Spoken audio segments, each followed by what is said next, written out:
Assalamualaikum warahmatullahi wabarakatuh.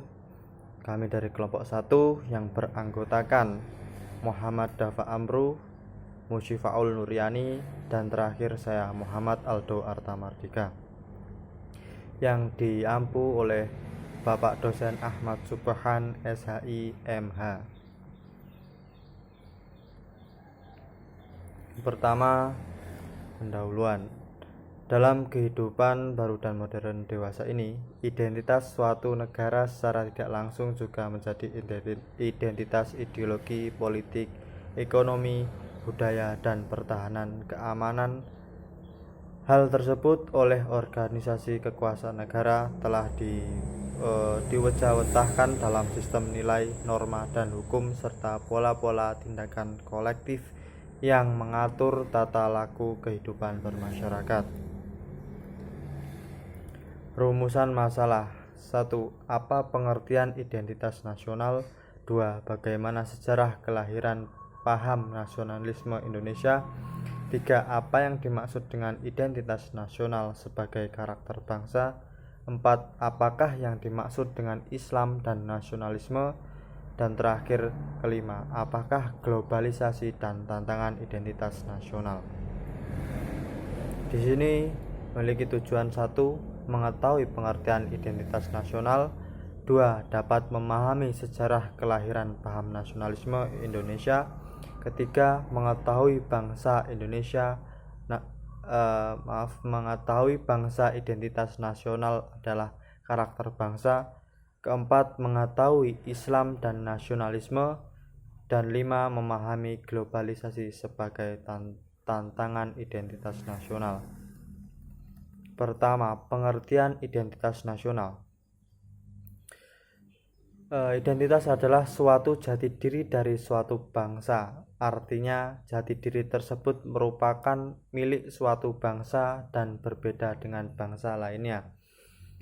Dalam garis besarnya, identitas nasional merupakan suatu jati diri yang tidak hanya mengacu pada individu tertentu, namun juga berlaku untuk suatu kelompok, organisasi, negara. Dan kata identitas berasal dari identity, yang berarti ciri-ciri, tanda-tanda, ciri khas jati diri pada perorangan atau suatu kelompok tertentu yang bisa membedakannya dengan orang lain atau kelompok yang lainnya. Selanjutnya, sejarah kelahiran paham nasionalisme Indonesia. Suatu penelitian dari Institut Teknologi Bandung di akhir tahun 2004 menemukan bahwa ada 6 faktor yang menentukan keberhasilan, yaitu kreativitas, percaya diri atau memegang prinsip, 3. mentalitas berkelimpahan, 4. integritas, 5. idealisme, dan 6. kompetensi. Kelahiran identitas nasional suatu bangsa memiliki sifat ciri khas serta keunikan sendiri-sendiri, serta ada kondisi geografis ekologis yang membentuk Indonesia sebagai wilayah kepulauan yang beriklim tropis. Dari sini mempengaruhi perkembangan kehidupan demografis, ekonomi, sosial, dan kultural bangsa Indonesia. Menyangkut birokrasi serta pendidikan nasional telah dikembangkan sedemikian rupa, meskipun sampai saat ini masih senantiasa dikembangkan. Faktor ini meliputi penindasan, dominasi, dan pencarian identitas alternatif melalui memori kolektif rakyat bangsa Indonesia. Maka dari faktor yang sangat strategis dalam membentuk memori kolektif rakyat, yaitu semangat perjuangan, pengorbanan, menegakkan kebenaran, dan merupakan identitas untuk memperkuat persatuan dan kesatuan bangsa. Oleh karena itu, pembentukan identitas nasional Indonesia melekat erat pada unsur-unsur lainnya seperti sosial, ekonomi, budaya, etnis, agama, serta geografis. Oke, poin selanjutnya yaitu tentang identitas nasional sebagai karakter bangsa. Identitas nasional pada hakikatnya merupakan manifestasi nilai-nilai budaya yang tumbuh dan berkembang dalam berbagai aspek kehidupan suatu bangsa dengan ciri-ciri khas suatu bangsa berbeda dengan bangsa yang lain. Diletakkan dalam konteks yang mendiami wilayah yang sangat luas yang terdiri dari 13.667 pulau dengan 358 suku bangsa yang berbeda dalam penganutan dan pengamalan agama, mitos, tradisi, bahasa, dan kondisi sosialnya. Maka identitas nasional itu merupakan manifestasi nilai-nilai budaya yang sudah tumbuh dan berkembang semenjak sebelum masuknya agama-agama besar di Indonesia. Nilai-nilai dari ratusan suku bangsa itu kemudian dirakit dan dihimpun dalam satu kesatuan Indonesia menjadi kebudayaan nasional dengan acuan Pancasila dan roh Bhinneka Tunggal Ika. Hal itu terbukti di dalam sejarah kelahiran paham kebangsaan di Indonesia yang berawal dari berbagai pergerakan seperti Budi Utomo yang berbasis subkultur Jawa, Sarekat Dagang Islam, yaitu kaum pedagang Islam Muhammadiyah. Dari subkultur Islam Modernis, Indis Party, dari subkultur campuran Indo-Belanda, Indo-Chinese, Indo-Arab, dan Indo-Asli yang mencerminkan elemen politis nasionalisme non-rasial yang berslogan tempat yang memberi nafkah yang memberikan Indonesia sebagai tanah airnya. Dari keanekaragaman subkultur, maka terkristalisasikan ekstensi nation states Indonesia yaitu nasionalisme. Apapun subkulturnya, tetap bernusa satu, berbangsa satu, dan berbahasa satu Indonesia, sehingga itulah cetusan identitas nasional. Baik, poin selanjutnya yaitu Islam dan nasionalisme. Pada awalnya, gerakan nasionalisme yang dikembangkan di Eropa adalah nasionalisme sekuler yang bertujuan untuk mempersatukan negara-negara Eropa dan memecah belah umat Islam yang tersebar di berbagai negara dengan alasan perbedaan bahasa, ras, dan budayanya, agar umat Islam lemah dan mudah dijajah. Namun realitasnya justru terbalik. Gerakan nasionalisme yang dibawa kaum imperialis dan masuk ke dunia Islam justru menyadarkan kaum muslimin untuk bangkit dan melepas diri dari kungkungan penjajahan kaum imperialis barat. Islam telah mengalami pasang surut peradaban. Jika dianalisis dari perspektif politik, pasang surut peradaban Islam tersebut tidak terlepas dari aktivitas politik umat Islam. Dengan politik itu, kaum muslimin dapat menghantarkan peradaban Islam sampai ke puncak kejayaannya. Dan dengan politik itu juga, kaum muslimin mengalami kegagalan dan kemunduran.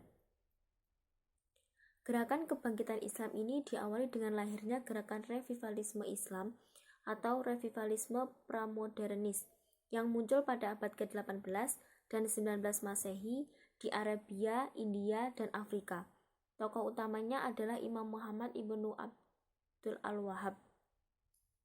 Setelah itu, lahir gerakan modernisme Islam klasik yang muncul pada pertengahan abad ke-19 dan awal abad ke-20 Masehi di bawah pengaruh ide-ide barat. Tokoh utamanya adalah Jamaluddin al-Afghani, Muhammad Abduh, dan Muhammad Rashid Ridho. Kemudian lahir kembali gerakan pemurnian agama Islam gaya baru yang disebut neo-revivalisme Islam atau revivalisme Islam pasca modernisme.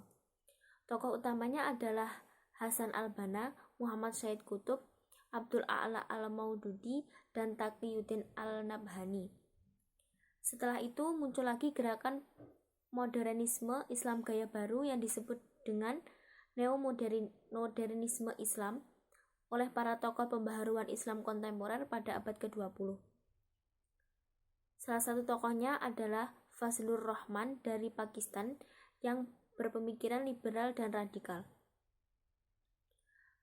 Paham nasionalisme tumbuh dan berkembang dalam masyarakat, kemudian mengental dalam kehidupan politik kenegaraan yang berwujud nation state negara berbangsa dan bertujuan untuk mempersatukan suatu bangsa.